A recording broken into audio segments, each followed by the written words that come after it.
안녕하십니까? 일주일 동안도 아름답게 잘 사셨죠? 예, 복스럽게 살다 오셨죠? 예, 오늘도 이 예배를 통해 그리고 주의 말씀을 통해 하나님께서 여러분을 더 아름답고 더 복스럽게 빚어주시기를 바랍니다. 지난 2주 동안 우리가 하나님의 사람이 된다라는 게 뭔지 그걸 좀 살펴보았어요. 여러분, 하나님의 사람이 된다는 건 참 좋은 일이죠. 수지 맞는 장사 맞죠? 그런데 하나님의 사람이 되면 어떻게 해야 될까요? 당연히 하나님의 사람으로 하나님의 사람답게 살아야 해요.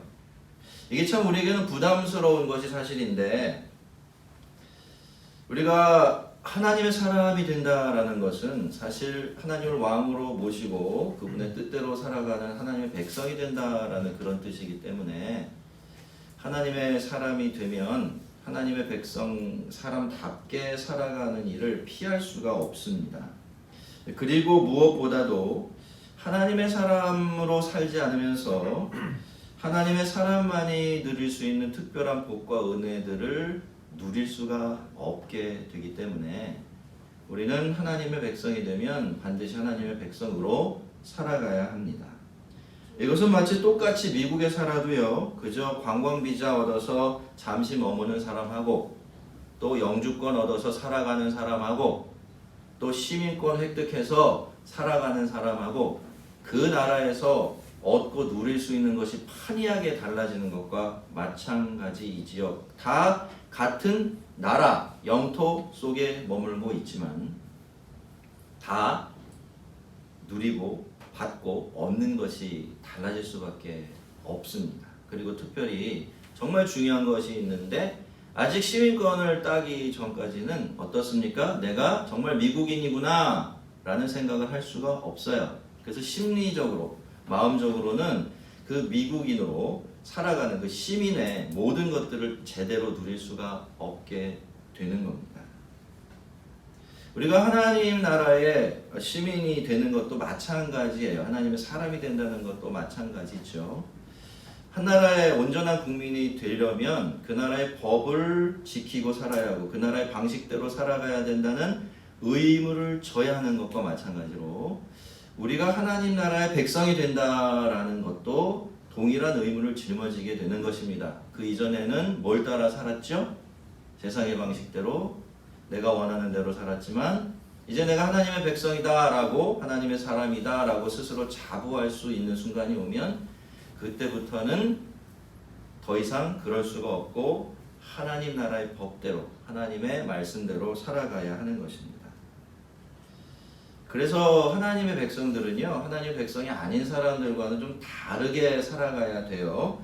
그리고 그럴 때만 하나님의 백성으로서, 하나님의 사람으로서 누릴 수 있는 그 특별한 복과 은혜들을 고스란히 받아 누릴 수가 있게 됩니다.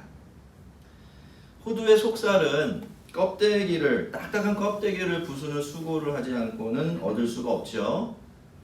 그래서 호두의 단단한 겉껍데기만 보고서 거기서 포기하는 사람들은요, 절대로 그 맛있는 호두의 속살을 맛볼 수가 없습니다. 하나님의 말씀도 마찬가지예요. 말씀을 따라 산다는 것이 어렵습니까? 쉽습니까? 어려워요. 그렇죠? 그렇지만 우리가 이 말씀을 따라 살아가기 위한 수고를 하게 되어질 때, 하나님의 말씀은 그 단단한 껍데기 뒤에 숨겨져 있는 기가 막히는 복과 은혜라는 속살을 우리에게 내어줍니다. 여러분, 하나님의 말씀은요, 그저 그런 적당한 말씀이 아닙니다. 하나님의 완전한 지혜와 지식에서 나온 것이고요, 하나님이 우리를 사랑하기 때문에 그렇게 말씀하고 계시는 거예요. 그렇기 때문에 하나님의 말씀은 하나님을 기쁘게 할 뿐만이 아니라 그 말씀을대로 살아가려고 애쓰는 사람들을 가장 복되게 만드는 능력이 있습니다. 어떻습니까, 여러분? 때로 하나님의 말씀이 이해가 되지 않을 때가 있죠. 하나님의 말씀이 너무 과하다, 너무 현실성이 떨어지지 않냐, 이런 생각이 드는 것이 사실입니다만, 여러분, 그것은 말씀의 껍데기입니다. 겉모습이라는 거예요. 그 안에는 늘 가장 좋은 것들이 숨겨져 있습니다. 그래서 우리가 하나님의 뜻대로 살아가게 되어지면 나중에 주의 나라에 갔을 때, 그 영원한 영광의 나라에 갔을 때, 우리가 하나님의 큰 칭찬을 얻고 영광을 받게 되는 것은 물론이고 이 땅에서 살아갈 때에도 대개는 현실적인 보상도 함께 받을 수가 있습니다. 하나님께서는 사울에게 쫓기는 다윗에게 내가 원수를 네 손에 넘기리니 네 생각에 좋은 대로 그에게 행하라 라고 약속하셨습니다. 그리고 그 약속대로 아둘람 강의 한 굴에서 정말로 사울을 다윗에게 넘겨주셨어요. 하지만 다윗은 사울을 해쳤습니까? 그렇지 않았죠. 몰래 다가가서 사울의 옷자락 조금 베어낸 다음에 사울을 그대로 고스란히 다시 보내주었습니다. 그런데 그렇게 해놓고서도 너무 힘들어했죠. 어쨌든 자기가 하나님께서 기름 부으신 사람에게 그런 짓을 저질렀다고 해서 깊이 후회하고 괴로워하고 있었습니다. 여러분, 다윗의 이런 행동은요, 일반적인 시각에서는 사실 이해하기가 쉽지 않은 행동이에요. 보통 사람 같으면 어떻게 했을까요? 야, 이때가 바로 그때구나. 하나님이 정말 약속을 지키셨네. 에이, 그냥 단칼에. 그리고 막 기뻐서 펄쩍펄쩍 뛰었을 것입니다. 이제 고생 끝, 행복 시작이 되니까 말이죠. 그런데 여러분, 다윗은 사울을 죽이지도 않았으면서도 그 작은 행동 하나 했다고 해서 그렇게 마음 아파하고 힘들어하고 있는 거예요. 자, 그러면 다윗은 왜 이렇게 일반적이지 않는 행동을 했던 것일까요?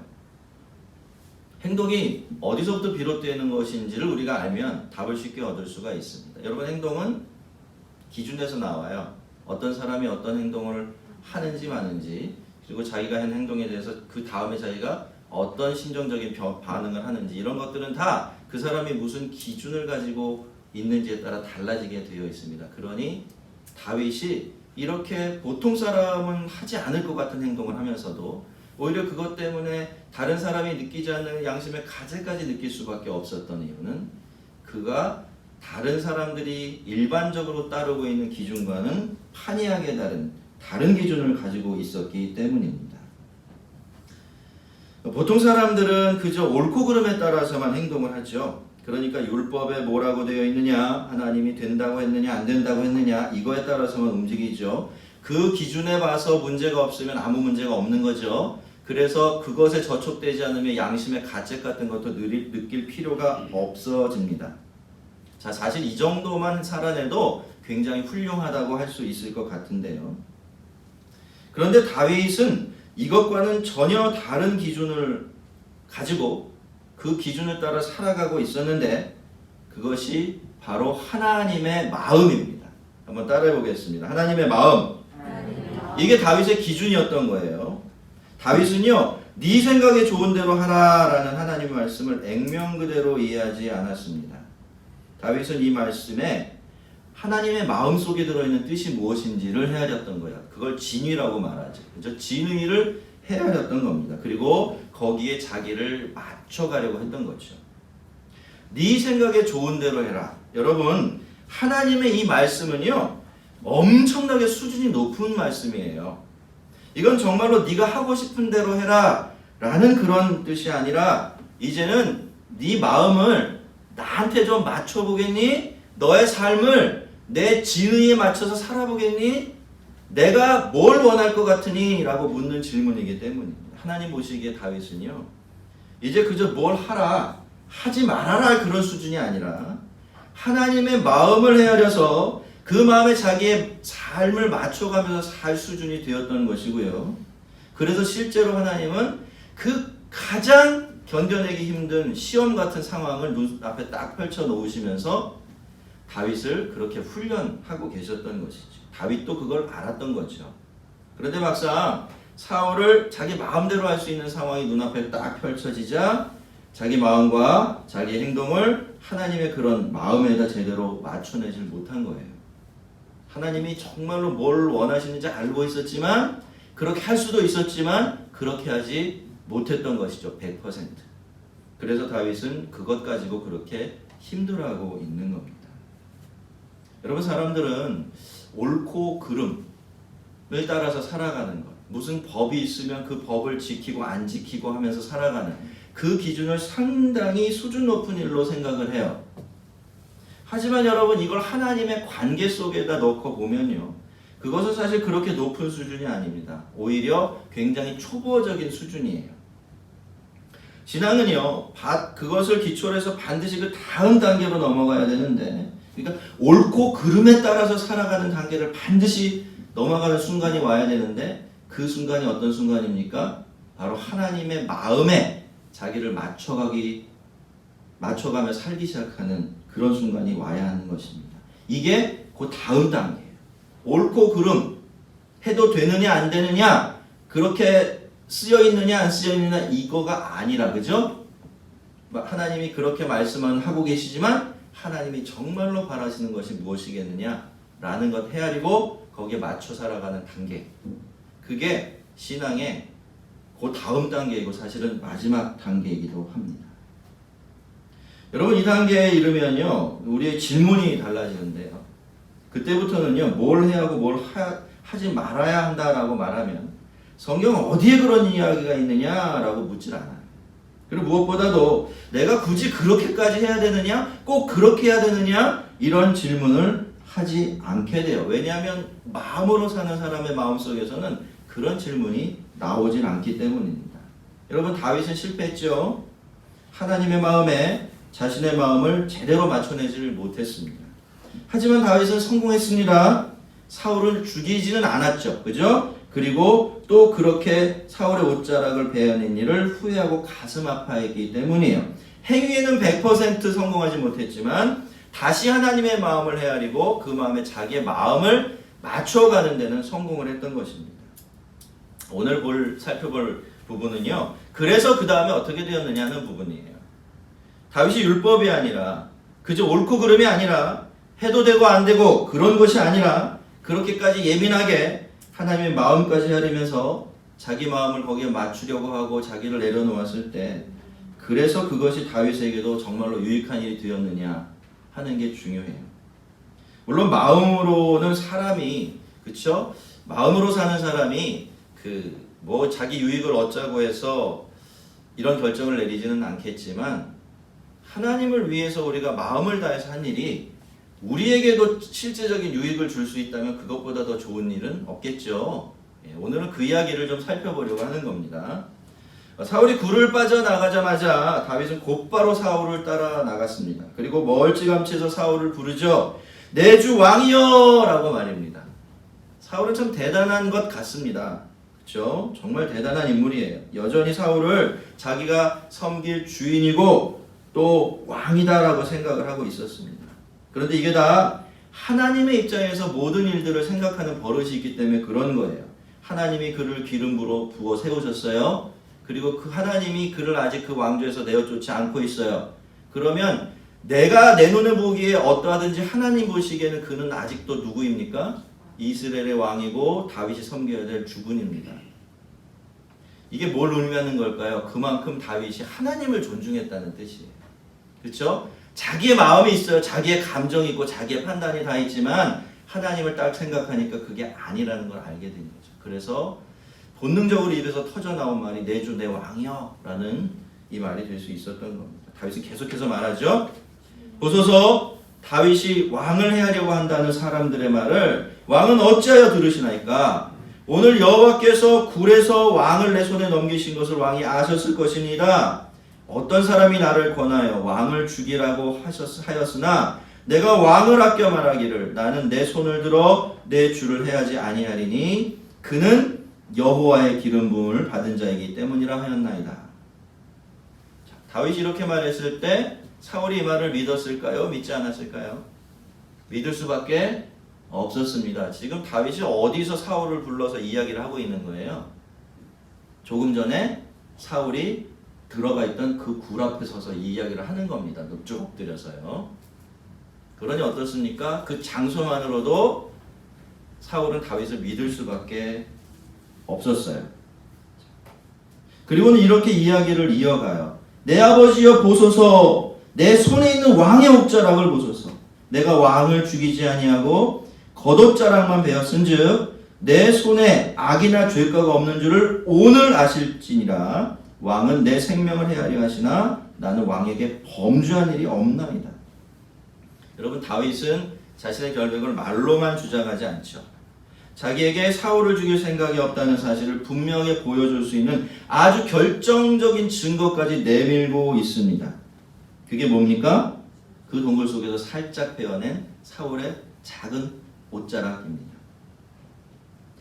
그러면서 여호와께서 나와 왕 사이를 판단하사 여호와께서 나를 위하여 왕에게 보복하시려니와 내 손으로는 왕을 해하지 않겠나이다. 예 속담에 이르기를 악은 악인에게서 난다 하였으니 내 손이 왕을 해하지 아니하리이다 라고 이번에는 하나님까지 동원해 대면서 자신의 결백을 아주 분명하게 주장을 하고 있어요. 여러분 우리가 하나님의 뜻을 헤아리고 하나님의 마음에 우리를 맞춰가며 산다는 것 참 번거롭고 힘이 드는 일이 맞습니다. 그러려면 남들이 다 하는 일 하지 말아야 될 때도 있고 남들이 다 하지 않은 일도 나서서 해야 될 때가 있기 때문이에요. 별것 아닐 작은 일에도 신경 쓰면서 살아야 하고 아주 예민한 마음이 되어 있어야 하기 때문이에요. 하지만 여러분 우리가 그렇게 수준 높은 삶을 살 때 우리는 그렇게 하지 않으면 얻을 수 없는 너무나 값지고 귀한 것들을 얻게 됩니다. 여러분 오늘 본문에 나오는 다윗의 모습을 보세요. 다윗의 자기 변론은요 겸손했습니다. 그렇죠? 굉장히 진중했습니다. 그러면서도 아주 당당하고 선명해요. 그것은 모두 사실이고 진실이었기 때문에 자기 마음에 그런 마음을 정말로 품고 있기 때문에 그럴 수 있었던 거죠. 그래서 다윗의 말은 전혀 의심할 수가 없었던 것이고요. 심지어 사울마저도 설득해낼 수 있는 그런 힘을 가질 수가 있었던 겁니다. 성도가 이 세상이나 사람들이라는 기준이 아니라 하나님의 마음에 따라서 살아갈 때 성도는 양심의 자유라는 것을 얻게 돼요. 그래서 심지어 자기를 핍박하고 의심하는 세상 앞에서도 아주 당당할 수가 있게 되는 겁니다. 하나님의 기준에 따라 살고 하나님의 마음에 맞춰서 살아가면요 우리는 사람을 두려워할 필요가 없어요. 사람들 앞에서 구차한 변명을 걱정을 할 필요가 없는 겁니다. 해야 할 말하고 하고 싶은 말 다 하며 살아갈 수가 있어요. 그러면서 화를 낼 필요도 없고 소리를 지를 필요도 없고 세상과 싸우려 들 필요도 없어요. 그냥 그런 것은 그렇다고 하고 아닌 것은 아니라고 하면 됩니다. 여러분 해는 어느 쪽에서 뜨나요? 예, 감정이 없는 질문이에요. 어디서 뜨죠? 동쪽에서 떠요.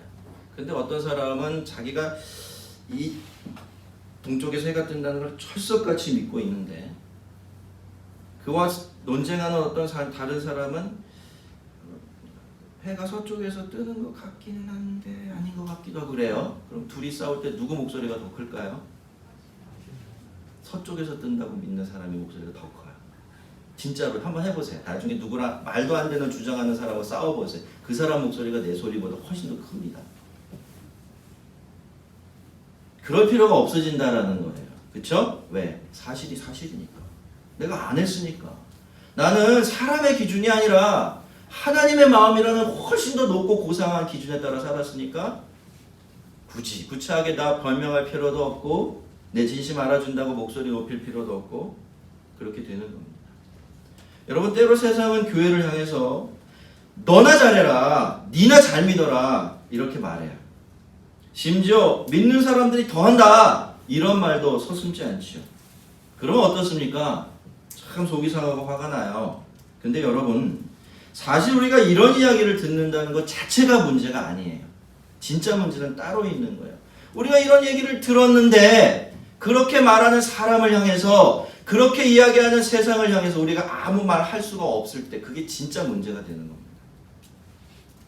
여러분 다윗은 우리가 왜 사람이 아니라 하나님 앞에서 살아가야 하는지를 보여주고 있습니다.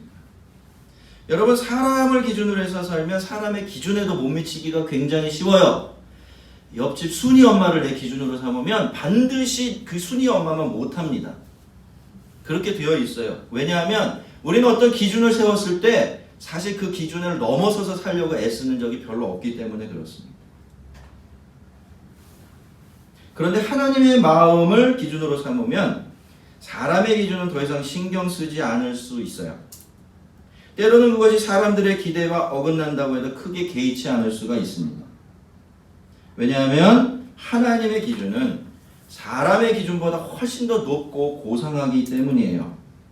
그래서 우리가 하나님의 마음의 기준을 두고 살려고 했으면 우리의 삶 자체가 우리가 세상 앞에서 당당해질 수 있는 근거가 되어집니다. 그러면 우리 때문에 하나님의 이름은 세상에서 무시할 수 없는 무게와 힘을 얻게 되고 뿐만 아니라 크리스찬이라는 우리의 이름 또한 사람들이 귀히 여겨주고 사랑하는 그런 이름으로 변하게 되는 겁니다. 사실 다윗의 말은 조금 무례한 점도 있었어요.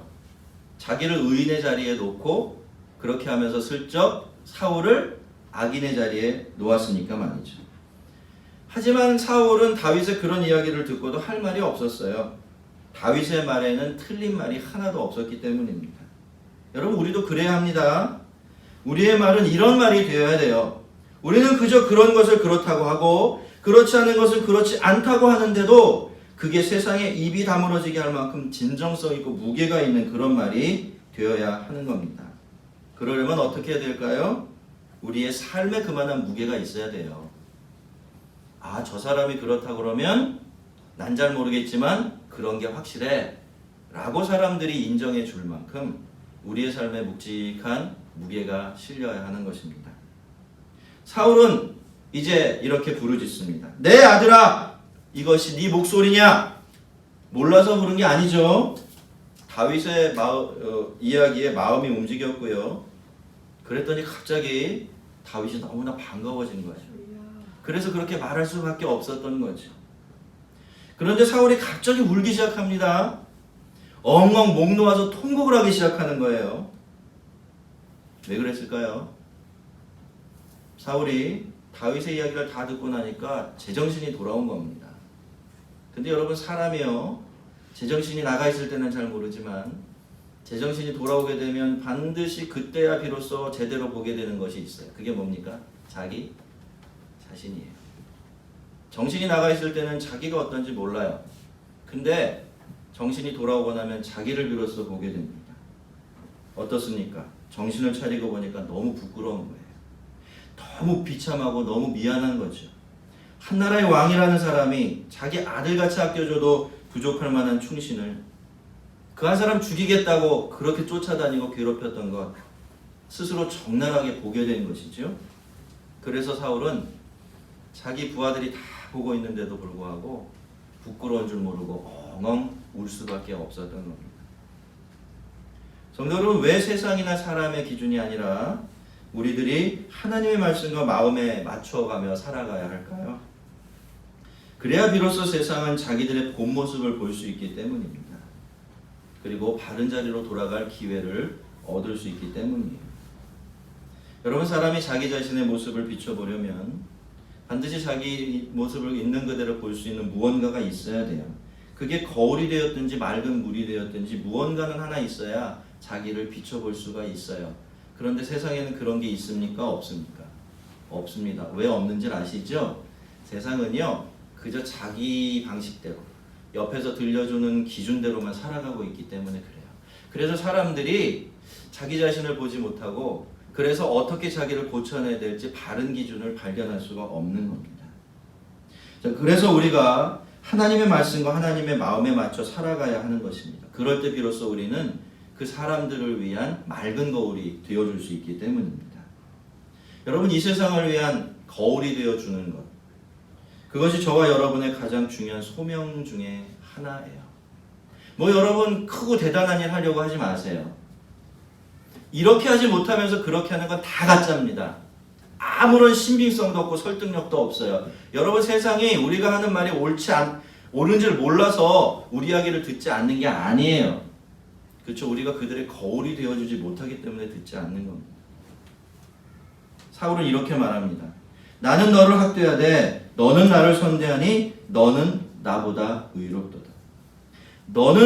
나는 너를 학대하되 너는 나를 선대하니 너는 나보다 의롭도다.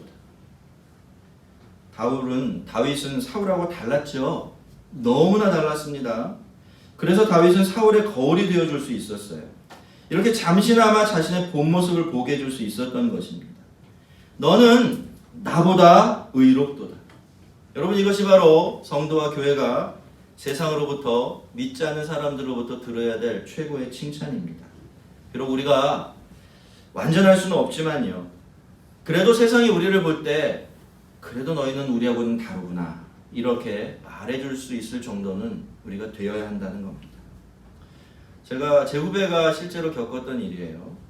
그 후배가 대학원 석사 과정에 있을 때 일인데요, 큰 시험이 하나 끝나거나 한 학기가 끝나면요, 그 실험실에서는 의뢰 그렇게 하는 뒤풀이 행사 같은 것이 있었대요. 물론 그 실험실 식구들은 거기 다 함께 참여해야만 했고요.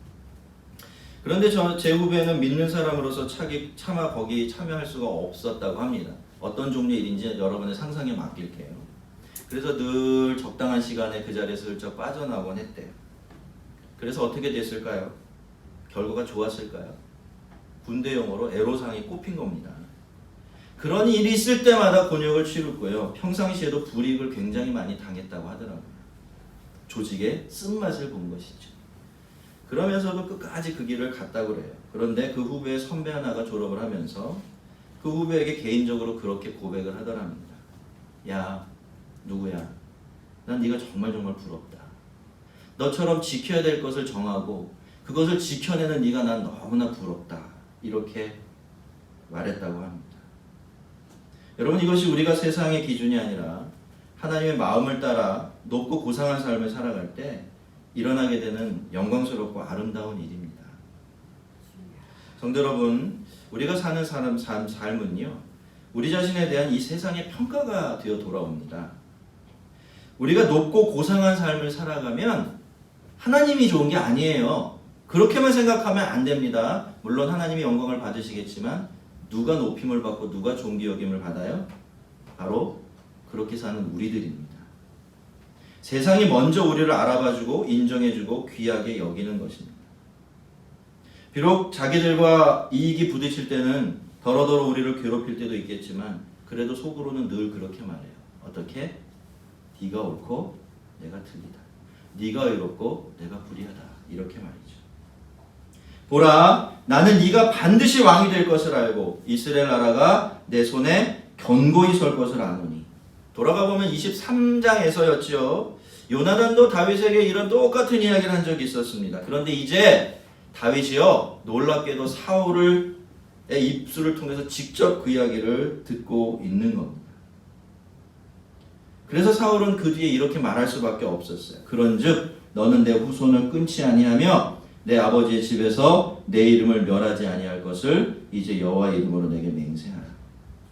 여러분, 겉으로 보면요, 누가 누구보다 힘이 셌죠? 사울이 다윗보다 힘이 훨씬 셌죠? 누가 누구를 죽이려고 했죠? 그래서? 그렇지요? 사울이 다윗을 죽이려고 했어요. 사울은요, 그동안 내가 손 하나 까딱하면 너는 언제든지 세상에 사라질 수 있어 라고 생각하듯이 그렇게 마음대로 다윗을 다루은 것 같지만 실제로는 이 사울의 마음속에 무엇이 있었나요? 다윗을 향한 두려움이 있었습니다. 아주 커다란 두려움이 있었던 거예요. 그래서 그 두려움의 싹을 잘라버리려고 지금까지 다윗을 그렇게 쫓아다니고 또 쫓아다녔던 겁니다. 그런데 이제 사울이 그 자기 내면에 있었던 그 큰 두려움을 다 드러내고 있는 겁니다. 그리고는 다윗에게 자기의 명예와 자기 가족의 안전을 구걸해요. 그렇게 다윗은 사울에게까지 하나님께서 세우신 왕으로 인정을 받게 되었던 것입니다. 성도와 교회가 하나님의 마음을 헤아리고 그 마음을 따라 살아가려고 할 때요, 세상은 교회와 성도를 두려워하게 됩니다. 왜냐하면 하나님은 반드시 하나님의 마음에 맞춰 살아가는 사람의 편을 들어주게 되어 있는데 세상도 하나님이 그런 사람들의 편을 들어주실 때는 그렇다는 것을 알게 되기 때문이에요. 그러니까 우리를 두려워하는 것이 아니죠. 우리가 믿고 있고 우리 뒤에 있는 하나님을 두려워하게 되는 것입니다. 여러분, 세상이 교회를 핍박하는 것이 교회를 무시하기 때문이 아니에요. 사실은 교회를 무서워하기 때문입니다. 정확하게는 교회와 함께 하시는 하나님을 두려워하기 때문이죠. 가끔씩 다른 목회자분들과 이야기를 하다 보면 세상이 교회를 너무 무시한다고, 함부로 대한다고 통탄하는 분들이 계세요. 물론 맞죠, 여러분. 그 일 정말 통탄하지 말아야 될 일입니다. 근데 저는 그런 이야기를 들을 때마다 속으로는 그렇게 되물어요. 이렇게 된 이유가 교회 자신에게 있지는 않을까? 그렇다면 이것은 우리가 당하는 핍박이 아니라 하나님이 우리에게 주시는 경고의 말씀이 아닐까라고 말이죠. 저는 그렇다고 생각됩니다. 그래서 그게 참 두려워요. 그런 이야기를 들을 때마다 말이죠. 성도 여러분, 교회는 세상 앞에서 당당하고 명예로워야 합니다. 그것은 성도들도 마찬가지예요. 성도 또한 세상 앞에서 당당하고 명예로워야 합니다. 세상이 무시하지 못할 정도로, 세상도 인정해주고 칭찬해줄 정도로 아름답고 고상해야 돼요. 그러려면 세상 앞에 성도는 할 말이 있어야 돼요. 교회는 세상을 향해 내밀 수 있는 잘라낸 사울의 옷자락 같은 것을 쥐고 있어야 하는 겁니다. 거룩하고 순전한 삶, 우리가 맞고 그들이 틀리다는 것을 증명해도 보일 수 있는 그 증거를 손에 들고 있어야 한다는 겁니다. 그러려면 다른 방법이 없습니다. 우리가 그들보다 수준이 높아야 돼요. 그들보다 더 높고 고상한 삶을 살아야 돼요. 그런데 그 가장 좋은 방법이 바로 하나님의 마음에 우리의 마음을 맞춰가면서 살아가는 것이죠. 쫓아가는 사울보다 쫓기는 다윗이 더 당당했습니다. 힘 있는 사울보다 힘없는 다윗이 훨씬 더 명예로웠죠. 왜 그렇습니까? 사울은 자기 마음대로 살았지만 다윗은 하나님의 마음을 따라 살았기 때문이에요. 성도 여러분, 우리는 다르게 살라고 부름받은 사람들입니다. 세상의 기준보다, 사람이라는 기준보다 훨씬 더 높고 고상한 하나님의 마음을 따라 살아가라고 부름받은 사람들이에요. 여러분, 이것이 우리의 소명이고 여기에 교회의 영광이 있는 것입니다. 우리 모두가 하나님의 마음에 맞춰 고상하고 높은 삶을 살아서 세상 앞에 당당하게 할 말이 있고 보여줄 사울의 옷자락이 있는 그런 사람들이 되고 또 그런 교회가 되어지기를 주의 이름으로 축원합니다. 같이 한번 기도하겠습니다.